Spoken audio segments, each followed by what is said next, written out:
হযরত মুসা আলাইহিস সালাম আল্লাহ তাআলাকে জিজ্ঞেস করলেন, আল্লাহ, আপনি তো চিরঞ্জীব, আপনি তো চিরস্থায়ী, আবার আপনি নাকি ঘুমান না, আপনার কি কোনোদিন ঘুমে ধরে না? কি জিজ্ঞেস করলো? আমাদের তো সারাদিন কাজ করার পর রাত্রে না ঘুমাইলে তো আর টিকতে পারি না, আপনার কি ঘুমের প্রয়োজন হয় না? আল্লাহ তাআলা মুসা আলাইহিস সালামকে বললেন, মুসা, একটা গ্লাসের মধ্যে পানি নাও, গ্লাসের মধ্যে পানিটা এভাবে ধরে রাখছেন, কিছুক্ষণ ধরে রাখো, সারা রাত ধরে রাখবা। কিছুক্ষণ ধরার পর যখন ঝিমানি আসছে তখন টপাস করে হাত থেকে গ্লাসটা পড়ে গেছে, পড়ে গিয়ে কি শেষ। আল্লাহ তাআলা বললেন, মুসা, তুমি ঘুমায়া পড়ছো, তোমার ঝিমানি আসছে, এজন্য হাত থেকে তোমার গ্লাসটা পড়ে গেছে। আমি যদি ঘুমায়া যাই তাহলে আমার বান্দারা যখন আমাকে ডাকবে তখন কাকে খুঁজে পাবে? ঘুমায়া গেলাম তো আমি। আর আমি যদি ঘুমায়া যাই তাহলে আসমান জমিন কোনো কিছুই টিকবে না, সব কিছু ধ্বংস হয়ে যাবে। এজন্য আল্লাহ তাআলা লা তাখুযুহু সিনাতু ওয়ালা নাওম, তার কোনো ঘুমও আসে না, তার কোনো নিদ্রাও আসে না, তার কোনো তন্দ্রাও আসে না। আল্লাহ তাআলা চিরঞ্জীব, আর তার কোনো লয় নাই, ক্ষয় নাই। সমাদ এর অর্থ, সমাদের অর্থ কি? চিরঞ্জীব, যার কোনো লয় নাই, ক্ষয় নাই। আবার সমাদের আরেক অর্থ হচ্ছে যে তিনি অমুখাপেক্ষী, কোনো কিছুর প্রতি তার মুখাপেক্ষিতা নাই, প্রয়োজন হয় না। আমাদের দেশের একটা সমাজ, একটা গোষ্ঠী আছে যারা বলে যে আল্লাহ নূরের তৈরি। নাউজুবিল্লাহ বলেন। তারা বলে যে আল্লাহ নাকি নূরের তৈরি। আবার এটাও বলে আল্লাহ যেই নূরের তৈরি, মুহাম্মদ সাল্লাল্লাহু আলাইহি ওয়াসাল্লাম একই নূরের তৈরি। নাউজুবিল্লাহ বাগিয়া। এখন কথা হইল, মুহাম্মদ সাল্লাল্লাহু আলাইহি ওয়াসাল্লাম নূরের তৈরি কিনা সেটা পরের ব্যাপার। আল্লাহ তাআলা যদি নূরের তৈরি হয় তাহলে নূরটা অবশ্যই আল্লাহর আগে হওয়াটা আবশ্যক হয়, হয় কিনা? আল্লাহর আগে হওয়া আবশ্যক হয়। অথচ আল্লাহ তাআলা বইলা রাখছেন হুয়াল আউয়ালু, তিনি প্রথম, তিনি প্রথম। সুতরাং বোঝা গেল আল্লাহ তাআলার সৃষ্টির ক্ষেত্রে কোনো কিছুর মুখাপেক্ষী না। এই চারটা গুণের চারোটা গুণ আল্লাহ তাআলা এই সূরার মধ্যে আলোচনা করেছেন। অর্থাৎ মাবুদ কে, ইবাদতের উপযুক্ত কে, তার পরিচয় আল্লাহ তাআলা সূরা ইখলাসের মধ্যে তুলে ধরেছেন। এজন্যই সূরা ইখলাস কুরআনুল কারীমের 1/3 সমান। কিভাবে আলোচনা করেছেন প্রত্যেকটা আলোচনা আমি ব্যাখ্যা সহকারে বলছি। যে ব্যক্তি বা যে স্রষ্টা হবেন, যিনি মাবুদ হবেন, অবশ্যই তার মধ্যে কয়টা গুণ থাকতে হবে? 4টা গুণ খেয়াল করে শুনতে হবে। 1 নাম্বার গুণ হচ্ছে যিনি মাবুদ হবেন তিনি একক হবেন, তার সাথে অন্য কেউ শরীক থাকবে না। তিনি কি হবেন? তিনি একক হবেন, তার সাথে আরেকজন থাকবে না। আল্লাহ তাআলা সূরা ইখলাসের মধ্যে প্রথম আয়াতের মধ্যে আল্লাহ তাআলা যে একক তা আলোচনা করেছেন। আল্লাহ তাআলা বলেন, কুল হুয়াল্লাহু আহাদ।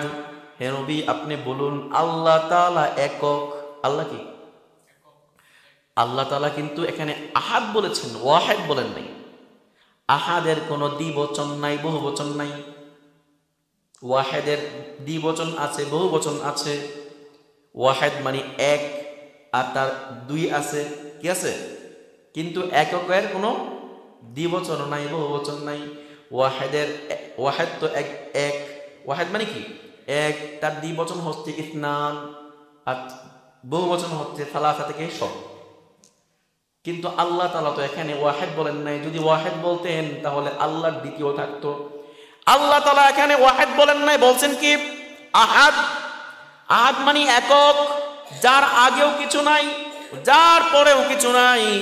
হুয়াল আউয়ালু ওয়াল আখিরু ওয়াজ যাহিরু ওয়াল বাতিন। আল্লাহ তাআলা হচ্ছেন শুরু, তার শুরুতে কিছু নাই। আল্লাহ তাআলা শেষ, তারপরে কিছু নাই। হুয়াজ যাহিরু ওয়াল বাতিন, তিনি প্রকাশ্য, তিনি গোপন, সব কিছু তিনি। তার আগেও কিছু নাই, তারপরেও কিছু নাই। আল্লাহ তাআলা একক, এককের পরেও দ্বিতীয় নাই। আল্লাহ তাআলার আগেও কেউ নাই।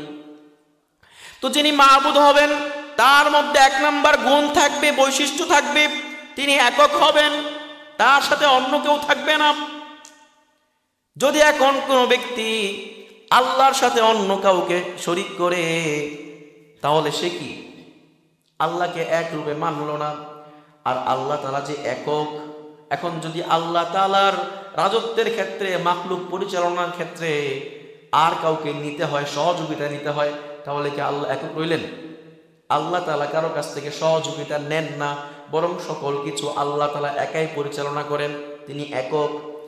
আল্লাহ তাআলা কুরআন কারীমের সূরা আম্বিয়ার মধ্যে বলেন, লাউ কানা ফীহিমা আলিহাতুন ইল্লাল্লাহু লাফাসাদাতা। এই পৃথিবীতে যদি, এই ভূমণ্ডলে, নবমণ্ডলে যদি এক আল্লাহ ছাড়া অন্য আরো আল্লাহ থাকতো, তাহলে এই পৃথিবী, এই ভূমণ্ডল, নবমণ্ডল কোনো কিছুই টিকতো না, সব ধ্বংস হয়ে যাইত। কারণ এক আল্লাহ বলতো এখন এই জায়গায় বৃষ্টি হবে, আরেকজন বিরোধিতা করতো না, বিরোধী দল আর কি, আরেকজন এসে বলতো না এখানে কি বৃষ্টি হবে না, শুষ্ক থাকবে। একজন বলবে এই মানুষটার মৃত্যু অমুক সময় হবে, আরেকজন বলবে না আগে হবে, ঝগড়া সৃষ্টি হবে কিনা, পুরা পৃথিবী দুই ভাগ হয়ে যাবে, এক আল্লাহর এক ভাগ, আরেক আল্লাহর আরেক ভাগ, দুই ভাগ হয়ে যুদ্ধ শুরু হয়ে যাবে, পৃথিবী টিকতো না। দুই আল্লাহর যুদ্ধ লাগলে আসমান জমিন টিকতো না, কি কিছুই টিকতো না। যেহেতু এখনো পর্যন্ত আল্লাহ তাআলা টিকায় রাখছেন, বোঝা গেল আল্লাহ তাআলা একই আছেন, দ্বিতীয় নাই। দুই নাম্বার বৈশিষ্ট্য, যিনি খোদা হবেন, যিনি মাবুদ হবেন, যিনি ইবাদতের উপযুক্ত হবেন, তিনি অমুখাপেক্ষী হবেন, কোনো কিছুর মুখাপেক্ষী হবেন না, তার কোনো কিছুর প্রয়োজন হবে না, প্রয়োজন হবে না। যার প্রয়োজন হয় তিনি কখনো মাবুদ হতে পারেন না। তো আল্লাহ তাআলার কি কোনো কিছু প্রয়োজন আছে নাকি? আল্লাহ তাআলা যে পুরা দুনিয়া মহাবিশ্ব পরিচালনা করছেন, মহাবিশ্ব পরিচালনার ক্ষেত্রে কারো কোনো সহযোগিতা নেওয়া লাগে না, কারো কোনো প্রয়োজন হয় না। আল্লাহ তাআলা কি না মুখাপেক্ষী না। আল্লাহ তাআলার খাবারের কোনো প্রয়োজন হয় না। আল্লাহ তাআলার সৃষ্টির ক্ষেত্রে কোনো বস্তুর প্রয়োজন আল্লাহর নাই, ঠিক কিনা? কাফেররা এসে আল্লাহর নবীকে, এই আয়াতের শানে নজুলটা বলতেছি, কাফেররা এসে আল্লাহর নবীকে বলতেছে দেখো মুহাম্মদ, আমাদের এই মূর্তিগুলা কোনোটা পাথরের তৈরি, কোনোটা কাঠের তৈরি, কোনোটা আবার বন সন দিয়ে আমরা বানায় রাখছি। তোমার রব যে বলো এক রব, ওই এক রব কিসের তৈরি আমাকে একটু জানায়া দাও। কি প্রশ্ন? আমাদের তো এক এক খোদা এক এক জিনিসের তৈরি, কোনোটা পাথরের, কোনোটা মাটির, আবার কোনোটা কাঠের, কোনোটা বাঁশ দিয়ে দাঁড় করায় রাখছি, আবার কোনোটা গাছ দিয়ে রাখছি, কোনোটা আবার কি বন সন দিয়ে বানায় রাখছি। বুঝলাম, এক এক প্রতিমাকে এক এক জিনিস দিয়ে বানাইছি। তোমার রবকে তোমরা কোন জিনিস দিয়ে বানাইছো? রবকে কি আমরা বানাইছি? হ্যাঁ বলেন, রব কি আমরা বানাইছি? যে জিনিসটারে আমরা বানাই সেই জিনিসের রব কি আমরা, ওইটা কি আমাদের রব হয় নাকি আমরা তার রব? বুঝেন নাই? আমরা একটা মূর্তি বানাইলাম, একটা মাটি দিয়ে কিছু বানাইলাম, আমরা তার রব, কারণ আমি আরে বানাইছি, ঠিক না? এত আমার রব হইতে পারে না। তো হিন্দুরা অথবা যে কোনো ধর্মের যারা মূর্তি পূজা করে, মূর্তি বানায় নিজ হাতে, দরকার ছিল এই মূর্তি যাকে বানানো হয়েছে, এই মূর্তি মানুষের ইবাদত করবে, কারণ মূর্তির স্রষ্টাকে মানুষ। উল্টা হয়ে গেছে, মানে মনে হয় যে মাথার গিলু, মাথার ভিতরে যে ব্রেনটা আছে, মস্তিষ্ক আছে, এই মস্তিষ্ক আর মাথায় নেয়, সব পেটে চলে আসছে, আর হজম হয় আর বের হয়ে যায়। অবস্থাটা এমন মনে হয়, ঠিক না? কারণ কি, আমরা যদি মূর্তি বানায় থাকি, যে জিনিসকে আমরা বানাইছি ওই জিনিসের স্রষ্টাকে হবে, আমরা হব। আর যেহেতু আল্লাহ আমাদেরকে বানাইছেন, এজন্য আল্লাহ আমাদের স্রষ্টা, আমরা সৃষ্টি, ঠিক না? কিন্তু মক্কার কাফেররা এসে বলতেছে মুহাম্মদ, আমরা তো বিভিন্ন মূর্তিগুলা বিভিন্ন জিনিস দিয়া বানাই, বিভিন্ন বস্তুর মাধ্যমে তৈরি করে থাকি, তোমার রবকে তোমরা কি জিনিস দিয়া বানাইছো, অথবা তোমার রব কি জিনিসের সৃষ্টি? আল্লাহ তাআলা তখন দ্বিতীয় আয়াত নাজিল করে বলেন, আল্লাহুস সামাদ, তিনি অমুখাপেক্ষী, তিনি সৃষ্টির ক্ষেত্রে কোনো কিছুর মুখাপেক্ষী না। সৃষ্টির ক্ষেত্রে কোনো ইট বালু সিমেন্টের প্রয়োজন নাই। আল্লাহর আকৃতি সৃষ্টি করার জন্য কি রূপার সৃষ্টি আছে নাকি? রূপা দিয়ে আল্লাহ তৈরি হয়েছে নাকি? আল্লাহ কি স্বর্ণ দিয়ে তৈরি হয়েছে নাকি? আল্লাহ কি পাথরের তৈরি নাকি? কোনো জিনিসের তৈরি না। আল্লাহ তাআলা কোনো জিনিসের তৈরি হবেন কেমনে? দেখেন, আল্লাহ তো শুরুতে, আল্লাহ কি সবার আগে? বুঝেন নেই? আল্লাহ সব কিছুর প্রথমে শুরুতে। এখন যদি আল্লাহ তাআলা কোনো জিনিসের সৃষ্টি হয়, ওই জিনিসটা আগে হওয়াটা আবশ্যক হয়ে যায়। বুঝেন নাই? আমরা বিল্ডিং বানাইছি মনে করেন ইট বালু সিমেন্ট দিয়া। ইট বালু সিমেন্টটা আগে আছে, তারপরে ইট বালু সিমেন্ট কাজে লাগাই আমরা বিল্ডিং বানাই ফেলছি। এইটা বানাইছি, আগে লোহা ছিল, কাঁচা লোহার মাধ্যমে আমরা এটা বানাই ফেলছি। অ্যাসেস ছিল, ঠিক না? অ্যাসেস ছিল, অ্যাসেস থেকে এই জিনিসটা হয়েছে। ঠিক তেমনি ভাবে আল্লাহ তাআলা তো সর্বপ্রথম, আল্লাহর আগে কোনো কিছু নাই। এখন যদি আল্লাহ তাআলাকে কোনো কিছু দিয়া বানাইতে হয়, তাহলে তো আল্লাহ তাআলার ওই জিনিসটা আল্লাহর আগে হওয়া আবশ্যক। অথচ আল্লাহ বলছেন হুয়াল আউয়ালু, তিনি প্রথম। তিনি কি প্রথম? হুয়াল আউয়ালু, তিনি প্রথম, তার আগে কোনো কিছু নাই। এখন আমাদের দেশের একটা সমাজ, একটা গোষ্ঠী আছে যারা বলে যে আল্লাহ নূরের তৈরি। নাউজুবিল্লাহ বলেন।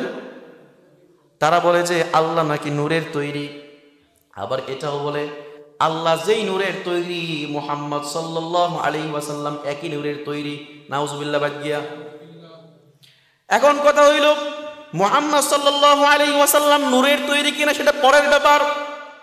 আল্লাহ তাআলা যদি নূরের তৈরি হয়, তাহলে নূরটা অবশ্যই আল্লাহর আগে হওয়াটা আবশ্যক হয় কিনা? আল্লাহর আগে হওয়া আবশ্যক হয়। অথচ আল্লাহ তাআলা বইলা রাখছেন হুয়াল আউয়ালু, তিনি প্রথম, তিনি প্রথম। সুতরাং বোঝা গেল আল্লাহ তাআলার সৃষ্টির ক্ষেত্রে কোনো কিছুর মুখাপেক্ষী না, স্বর্ণের মুখাপেক্ষী না, রূপার মুখাপেক্ষী না। আল্লাহ তাআলা মাটির মুখাপেক্ষী না। মাটি দিয়ে আল্লাহ তৈরি হন নাই, এমনকি আল্লাহ তাআলা নূর দিয়েও তৈরি হন নাই। কি দিয়ে আল্লাহ তৈরি হয়েছেন, অথবা আল্লাহ কি জিনিস, এটা আল্লাহই ভালো জানেন। এই বিষয়ে আমাদের কথা বলার দরকার নাই। বলতেছিলাম আল্লাহ তাআলা যিনি আল্লাহ হবেন, যিনি স্রষ্টা হবেন, তার মধ্যে চারটা গুণ থাকতে হবে। এক নাম্বার ছিল তিনি একক হবেন, তার কোনো দ্বিতীয় থাকবে না। আল্লাহ একক, আল্লাহর কোনো দ্বিতীয় নাই। দুই নাম্বার গুণ, যিনি মাবুদ হবেন, যিনি আল্লাহ হবেন, তিনি অন্য কোনো কিছুর প্রতি মুখাপেক্ষী হবেন না, মানুষের মুখাপেক্ষীও হবেন না। তার পরিচালনার ক্ষেত্রে অন্য কারো সহযোগিতা নেওয়ার প্রয়োজন নাই। আছে নাকি? কিন্তু আমাদের সমাজে একটা দল আছে যারা বলে যে আল্লাহ তাআলা দুনিয়াতে কিছু কুতুব আছে, কুতুবদেরকে দুনিয়া পরিচালনার দায়িত্ব দিয়ে রাখছেন। নাউজুবিল্লাহ। এখন যদি বলা হয় যে আল্লাহ তাআলা এদেরকে দুনিয়া পরিচালনার দায়িত্ব দিয়ে রাখেন, তাহলে তো আল্লাহ তাআলার সাথে আল্লাহ তাআলা অন্য কারো সহযোগিতা নিল। অথচ আল্লাহ তাআলা সবকিছুর অমুখাপেক্ষী, সবকিছু থেকে কি অমুখাপেক্ষী। আল্লাহুস সামাদ। আস-সামাদের আরেকটা অর্থ আছে। আস-সামাদ মানে যিনি স্বয়ং সম্পূর্ণ, যিনি চিরঞ্জীব, যিনি যার কোনো লয় নাই, যার কোনো ক্ষয় নাই, তাকে বলা হয় সামাদ। যেমন আল্লাহ তাআলা সূরা বাকারার 255 নম্বর আয়াত, যাকে আমরা আয়াতুল কুরসি নামে চিনি, ওই আয়াতের মধ্যে আল্লাহ তাআলা বলেন আল্লাহু লা ইলাহা ইল্লা হুয়াল হাইয়ুল কাইয়্যুম। আল্লাহ তাআলা বলেন আল্লাহ, যে ছাড়া কোনো মাবুদ নাই, আছে নাকি? ইবাদতের উপযুক্ত আল্লাহ ছাড়া কেউ নাই। আল হাইয়ুল কাইয়্যুম, যিনি হাইয়ুন চিরঞ্জীব, এবং আল কাইয়্যুম চিরস্থায়ী। তো সমাদের আরেক অর্থ হচ্ছে চিরঞ্জীব, চিরস্থায়ী। অর্থাৎ যে ব্যক্তি মাবুদ হবেন, যেই মাবুদ হবেন, স্রষ্টা হবেন, আল্লাহ হবেন, তিনি চিরঞ্জীব হইতে হবে, তার কোনো মৃত্যু হইতে পারবে না। ঠিক কিনা? যদি আল্লাহ মইরা যায়, তাহলে আমাদেরকে দেখবে কে? ঠিক কিনা? কথা বলবেন। আল্লাহ যদি মইরা যায়, তাহলে আমাদেরকে দেখবে কে? যিনি স্রষ্টা হবেন, তার কোনো মৃত্যু আছে নাকি? তার কোনো মৃত্যু নাই। যিনি স্রষ্টা হবেন, তিনি চিরঞ্জীব থাকবেন, সব সময় জীবিত থাকবেন, মৃত্যু তার কাছে আসবে না। কিন্তু এখন আমাদের ধর্ম ছাড়া অন্য যারা ধর্ম আছে, বিশেষ করে যারা মূর্তি পূজা করে, তারা বলে যে তাদের প্রভুরা নাকি, প্রতিমারা নাকি এক সময় ছিল, এখন মারা গেছে, এজন্য প্রতিকৃতি তৈরি করে রাখে। কি বানায় রাখে? প্রতিকৃতি। যে জিনিস মইরা যায়, ওই জিনিস কোনোদিন রব হইতে পারে না। হযরতে মুসা আলাইহিস সালাম আল্লাহ তাআলাকে জিজ্ঞেস করলেন, আল্লাহ আপনি তো চিরঞ্জীব, আপনি তো চিরস্থায়ী, আবার আপনি নাকি ঘুমান না, আপনার কি কোনোদিন ঘুমে ধরে না? কি জিজ্ঞেস করবো? আমাদের তো সারাদিন কাজ করার পর রাত্রে না ঘুমাইলে তো আর টিকতে পারি না, আপনার কি ঘুমের প্রয়োজন হয় না? আল্লাহ তাআলা মুসা আলাইহিস সালামকে বললেন, মুসা একটা গ্লাসের মধ্যে পানি নাও, গ্লাসের মধ্যে পানিটা এভাবে ধরে রাখছেন, কিছুক্ষণ ধরে রাখো, সারা রাত ধরে রাখবা। কিছুক্ষণ ধরার পর যখন ঝিমানি আসছে তখন টপাস করে হাত থেকে গ্লাসটা পড়ে গেছে, পড়ে গিয়ে কি শেষ। আল্লাহ তাআলা বললেন, মুসা তুমি ঘুমায়া পড়ছো, তোমার ঝিমানি আসছে, এজন্য হাত থেকে তোমার গ্লাসটা পড়ে গেছে। আমি যদি ঘুমায়া যাই তাহলে আমার বান্দারা যখন আমাকে ডাকবে তখন কাকে খুঁজে পাবে? ঘুমায়া গেলাম তো আমি। আর আমি যদি ঘুমায়া যাই তাহলে আসমান জমিন কোনো কিছুই টিকবে না, সব কিছু ধ্বংস হয়ে যাবে। এজন্য আল্লাহ তাআলা লা তাখুযুহু সিনাতু ওয়ালা নাওম, তার কোনো ঘুমও আসে না, তার কোনো নিদ্রাও আসে না, তার কোনো তন্দ্রাও আসে না। আল্লাহ তাআলা চিরঞ্জীব, আর তার কোনো লয় নাই, ক্ষয় নাই। সমাদ এর অর্থ, সমাদের অর্থ কি? চিরঞ্জীব, যার কোনো লয় নাই, ক্ষয় নাই। আবার সমাদের আরেক অর্থ হচ্ছে যে তিনি অমুখাপেক্ষী, কোনো কিছুর প্রতি তার মুখাপেক্ষিতা নাই, প্রয়োজন হয় না। যিনি স্রষ্টা হবেন, মাবুদ হবেন, তার মধ্যে 3 নাম্বার গুণ থাকবে, তিনি কোনো সন্তান নিতে পারবেন না। কি বলেন? তিনি কোনো, তার সন্তানের প্রয়োজন হবে না। সন্তানের প্রয়োজনটা কেন হয়? আমরা সন্তান নেই যাতে করে বৃদ্ধ বয়সে এসে যখন কাজকর্ম করতে পারবো না তখন যেন এই সন্তানরা আমাদের সহযোগিতায় কাজে আসে, ঠিক না? কিন্তু আল্লাহ তাআলা কি বুড়া হয়ে যাবেন নাকি? আল্লাহ তাআলার বৃদ্ধতা আছে নাকি? বার্ধক্য নাই। আল্লাহ তাআলার মৃত্যু নাই, আল্লাহ তাআলার বার্ধক্য নাই। এজন্য আল্লাহ তাআলার কোনো সন্তানের প্রয়োজন নাই এবং আল্লাহ তাআলার কোনো স্ত্রীর প্রয়োজন নাই। মক্কার কাফেররা জঘন্যতম আকীদা পোষণ করত। তারা বলতো যে ফেরেশতারা হচ্ছে আল্লাহ তাআলার কন্যা, নাউজুবিল্লাহ, আল্লাহ তাআলার কন্যা বলতো। আল্লাহ তাআলা আশ্চর্য হয়ে বললেন, আক্ষেপ করে বলতে লাগলেন, বান্দারা তোমাদের কোনো কন্যা সন্তান হইলে সেই সন্তানকে তোমরা মাটিতে পুঁতে রাখো। তখনকার মানুষরা কি কন্যা সন্তান হইলে লজ্জাবোধ করত, কি হইল, এর দিয়ে কি হবে? অনেক সময় এমন লোক ছিল যারা সন্তানদেরকে কন্যা সন্তান হইলে জীবিত পুঁতে রাখতো, এমন ঘটনা অনেক আছে, বহু আছে। আল্লাহ বলতেছেন, কন্যা সন্তানের সুসংবাদ শুনলে, সংবাদটা শুনলে তোমাদের চেহারা কালো হয়ে যায়। কি হয়েছে? এর দিয়ে কেন কোনো কাজ হবে না? যেই কন্যা সন্তান এর নাম শুনলেই তোমরা ঘৃণা করো, তোমাদের ভ্রু কুঞ্চিত হয়ে যায়, তোমাদের চেহারাটা কালো হয়ে যায়, সেই কন্যা সন্তানের নিসবতটা আল্লাহর দিকে কেমনে করো? ফেরেশতারা নাকি আল্লাহর কন্যা, তোমরা কেমনে বলো? অর্থাৎ আল্লাহ তাআলা কোনো সন্তান গ্রহণ করেন না। আল্লাহ তাআলা সূরা মারিয়ামের মধ্যে বলেন, ওয়াকালু ইত্তাখাযার রাহমানু ওয়ালাদা। তারা বলে যে, মক্কার কাফেররা বলে আল্লাহ তাআলা নাকি সন্তান গ্রহণ করেছেন, আল্লাহর নাকি সন্তান আছে। আল্লাহ বলেন, লাকাদ জিতুম শাইআন ইদ্দা, তোমরা এই ধরনের কথা বলে অনেক বড় পাপ করেছো, এত বড় পাপ করেছো, এত বড় জঘন্য কাজ করেছো। তাকাদুস সামাওয়াতু ইয়াতাফাত্তারনা বিহি, এমন পাপ করেছো যেই পাপের কারণে আসমান জমিন সব কিছু ফেটে পড়ার উপক্রম হয়ে গেছে। আল্লাহর সন্তান আছে এই কথা বলা এত বড় জঘন্য অপরাধ। আসমান জমিন নিজেরা বলে, আসমান বলে, আল্লাহ এই বান্দারা, এই মানুষরা আপনার সাথে শরীক করতেছে, এই বান্দারা বলে আপনার নাকি সন্তান আছে, আমরা থাকবো না, এদের উপর আমরা ছিটকে পড়ি। আসমান পর্যন্ত আল্লাহকে বলতে থাকে।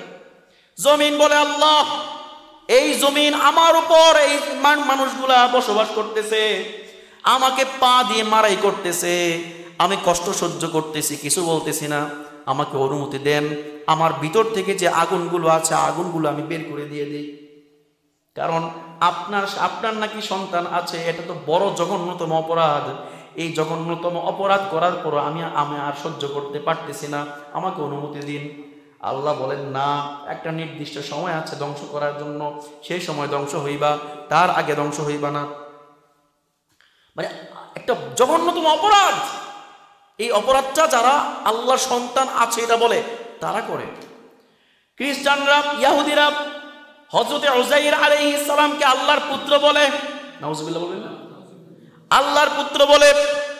আল্লাহ তাআলা বলেছেন, ওয়াকালাতিল ইয়াহুদু উযাইরুন ইবনুল্লাহ ওয়াকালাতিন নাসারাল মাসীহ ইবনুল্লাহ। ইহুদিরা বলেন উযাইর আলাইহিস সালাম নাকি আল্লাহর পুত্র, আর খ্রিস্টানরা বলে ঈসা আলাইহিস সালাম নাকি আল্লাহর পুত্র। আল্লাহ বলেন, না না, আমার কোনো পুত্র নাই, আমার কোনো সন্তানের প্রয়োজন নাই, কারণ আমি তো অমুখাপেক্ষী, আর আমার কোনো বার্ধক্য নাই, আমার কোনো মৃত্যু নাই। সন্তান নেয় কারা? যাদের সন্তান নেওয়ার প্রয়োজন হয়, তাতে বার্ধক্য বয়সে এই সন্তানটা উপকারে আসে, কিন্তু আমার তো কোনো বার্ধক্য নাই, আমি কেন সন্তান নেব? 3 নাম্বার বৈশিষ্ট্য, যিনি স্রষ্টা হবেন তার 3 নাম্বার বৈশিষ্ট্য হচ্ছে তিনি কোনো সন্তান গ্রহণ করতে পারবেন না, আল্লাহর কোনো সন্তান নাই। 4 নাম্বার বৈশিষ্ট্য হচ্ছে যিনি স্রষ্টা হবেন তার সমকক্ষ কেউ হতে পারবে না, তিনি তার মতো, তার সমতুল্য কেউ নাই। আল্লাহ তাআলা সূরা শুরার মধ্যে বলেন, লাইসা কামিসলিহি শাই ওয়া হুয়াস সামিউল বাসীর। তার মতো আর কেউ নাই, তার মতো আর কেউ নাই, তিনি তার মতো, তার কোনো সমকক্ষ নাই, তার মতো এবং তার পর্যায়ে পৌঁছার মতো কেউ নাই। তিনি সবকিছু দেখেন, সবকিছু শোনেন। তো আল্লাহর সমকক্ষ কেউ নাই, আল্লাহর সমকক্ষ আর কেউ নাই। এই 4টা গুণ যার মধ্যে থাকবে তিনি হবেন স্রষ্টা। তো আল্লাহ তাআলার মধ্যে পরিপূর্ণরূপে এই 4টা গুণ বিদ্যমান, এজন্য আল্লাহ তাআলা হচ্ছেন স্রষ্টা, আল্লাহ হচ্ছেন মাবুদ, আল্লাহ খালেক, আল্লাহ রাজ্জাক, আল্লাহ মাতিন, আল্লাহ সবকিছু। এজন্যই সূরা ইখলাসের মধ্যে যেহেতু আল্লাহ তাআলার স্রষ্টার সকল বৈশিষ্ট্য উল্লেখ আছে, এজন্য সূরা ইখলাসটা গুরুত্বপূর্ণ একটা সূরা। ইখলাস মানে হচ্ছে একনিষ্ঠ আল্লাহর ইবাদত করা। কি করা? আল্লাহ বলতেছেন 4টা গুণ যেহেতু আল্লাহর মধ্যে আছে, যে আল্লাহর মধ্যে 4টা গুণ থাকবে ওই আল্লাহর তোমরা ইবাদত করো। আর ইখলাসের বিপরীত হচ্ছে শিরিক। ইখলাসের বিপরীত কি? একমাত্র আল্লাহর ইবাদত করা, একনিষ্ঠ আল্লাহর ইবাদত করা। এর বিপরীত কি? শিরিক। আল্লাহর সাথে শিরিক করা যাবে না, আল্লাহর সমকক্ষ কাউকে নির্ধারণ করা যাবে না, আল্লাহর সহযোগী আছে এই ধারণা পোষণ করা যাবে না।